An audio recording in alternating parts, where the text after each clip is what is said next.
Hey, everybody. Thank you so much for joining the live stream. We are excited to be dialing in from Mary Free Bed in Grand Rapids, Michigan, all the way to Guatemala.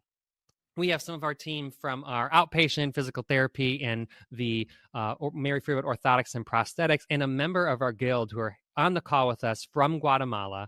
So excited to have you guys all here. If we can just have you guys, all four of you, just introduce yourself, what your roles are within the hospital system, and then we'll find out a little bit more about where you guys are. I'm Carol Springer, and I'm a member of the Mary Free Bed Guild. I'm Lauren. I'm a physical therapist. I'm Alex. I'm an orthotic fitter and here as a lab tech. I'm Ben Hogan. I'm part of the Orthotics and Prosthetics team in Saginaw. Awesome. Okay, so you guys are in Guatemala, and I think that, Lauren, this is your second time on the trip. Ben, is this second or third time? Oh, third time. Oh, my gosh. And then, okay, so I just want to hear someone give me the best overview about what is ROMP and what is this really cool project you guys are working on. So ROMP is a international orthotics and prosthetics not-for-profit that has the primary mission of ensuring mobility for all in Guatemala City and currently in Ecuador, I believe in Quito. It was founded by Dave Krupa, who's from Chicago, 20 years ago. Dave is a prosthetist and a BK amputee. He was moved by the need for international care due to the statistics surrounding it, which is that 85 and 90% of global amputees lack prosthetic access. So it was his intention to spearhead that in a particular region. ROMP has now grown to a massive burgeoning care system in Guatemala City and in Ecuador. And they host volunteers, 4 times a year? 3. Okay. In Guatemala City and in their clinic in Ecuador. Volunteers like us come and we make as many legs as we can in a 5-6 day and our arms now too. Correct, in a 5 or 6 day span. And yeah, it's an honor to be here and to help him with that journey. Dave is no longer active in the organization, but the organization lives on. That's awesome. And Alex, I want to hear from you. This was your first time doing this. What was this experience like for you, just going down to this new country and helping and working with people who just need this prosthetic care?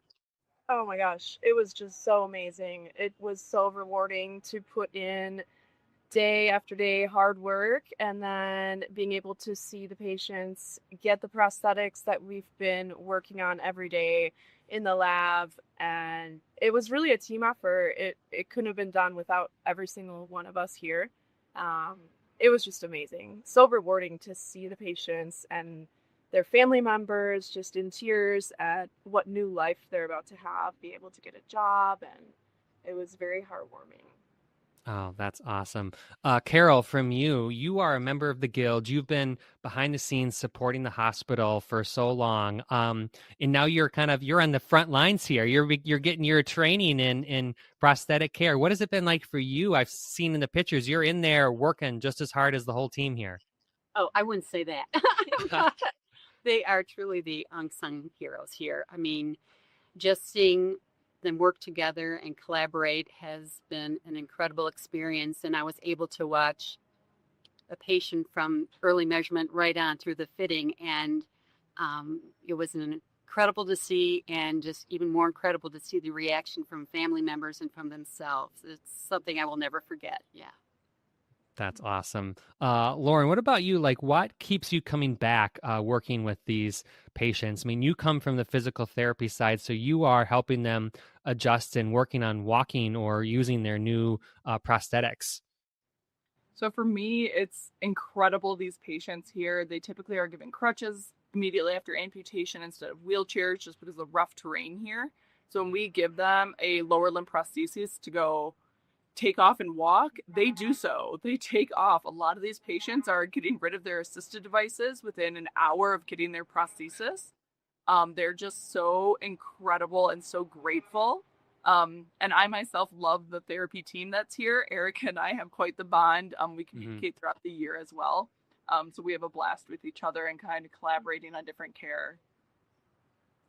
And so this is, I mean, a normal process for making a prosthetic can spend over, a couple weeks, as the patient comes back and you're working on it, but you guys are putting this into several days. Like how quick are the patients getting fitted and then set and delivered with these prosthetics? In 3 days. Within a couple days. Yeah, there was Yeah. 2 main groups of patients. Day 1 castings, got their test socket fittings the very next day. Day 2 patients got their test sockets that following day. So 2 main groups going throughout the week, and it's very back to back, very quick compared to the States. Yeah. And so Ben, like, I mean, how tired are you? You guys are like wrapping up the week now. You've delivered, tell me how many patients you worked with and, how many deliveries of prosthetic devices you guys gave. So we were, nice picture there. We were Yeah. split into 3 different teams, and Uh-huh. each team had 10 patients total. Okay. So each day, each team had 5 patients. So all told, I mean, each of us was doing 2 or 3 jobs at a time, and then when we were done, we were helping each other out. And this group's been amazing for collaboration and just hopping in wherever we can help, however we can. And to answer your question of how tired I am, I was really tired yesterday, but I slept like 10 hours last night. And it's such a grateful feeling though for being as tired as we are, just because you see on the other end, like they've said, like the effect that it has on the patients and their families. So it's really awesome to be this tired. Yeah. It's the good tired, the good tired. Lauren, I heard a reaction you shared about a patient who just couldn't stop like giggling and laughing. Can you tell us about that? Yes, we had a patient with a hip disarticulation, and he was just so elated that his giggle was infectious. It was my cues he was laughing at. I was saying tuck and whoosh, and he was just repeating what I said and just like giggling along, and it was just such a precious moment, and I will never forget that sound of that giggle. Yeah. And it was actually Ben's patient, so Okay. he also got to enjoy this giggling. Yeah, it was amazing. That's awesome. And Carol, so as part of the Mary Free Bed Guild, you support the hospital in so many different ways. And one of this is helping to send the team down to Guatemala. What was it like from you coming at that angle of seeing it in action, and why continue to support the team like this? Well, as you know, our mission is, hope and freedom. And just being here and just seeing how we're changing their lives in a good way. I mean, it's like a rebirth, for so many of them, how they respond and how they act when they get their, new prosthesis. It's a wonderful experience. And as a guild member, I watched when they were so kind to bring films back from other teams to show the guild. Mm-hmm. And from the first one I saw, it's like someday I would love to be there. And being here takes it to a whole other level. Yeah. It's an incredible time, and like I said, it's one that I will forget. I mean, forget always. I will remember always. Never forget. Yeah. Awesome. So Alex, any like reactions or interactions you had with some of the people you were working with, like what, is going to pull you to maybe do this again in the future? Oh, geez. Yeah, I think it would be talking with the patient directly. I'm glad that I speak Spanish, so it was really nice to be able to talk to all of the patients and see them before they get their leg and ask how they're feeling, how excited they are, how far they traveled to get here, and then afterwards to speak with one of the patient's mothers who was very touched by her son getting his new leg, and it was just very touching, and it doesn't compare to anything else. I've never done a trip like this, and I've always wanted to, so it's been just very rewarding. It'll definitely keep me wanting to come back again. That's awesome. And then before I let you guys go, Ben, you went several years ago, and you've had a cool side project you've been working on. We call it the bike leg. Working in these underserved communities that desperately need prosthetic care. How is this going to fuel your project to help spread just that bike leg to other communities? I would say just trying to use my imagination to think about what this community would be like without ROMP. Seeing all the influential, impactful work they're doing, and to see they have a wait list currently of like 1,000 amputees. Oh my gosh, 1,000?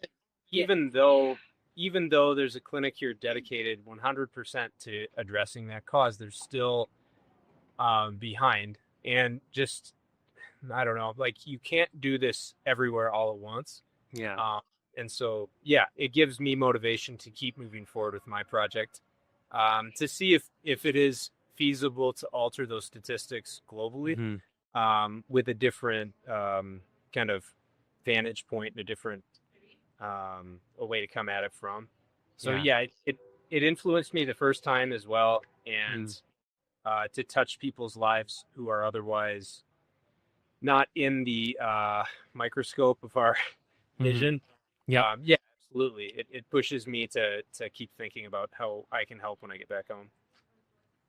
Excellent. Well, I want to thank you guys so much for taking a break from the care. And it sounds like you guys wrapped up for the week. So congratulations on the good work. Have safe travels back home.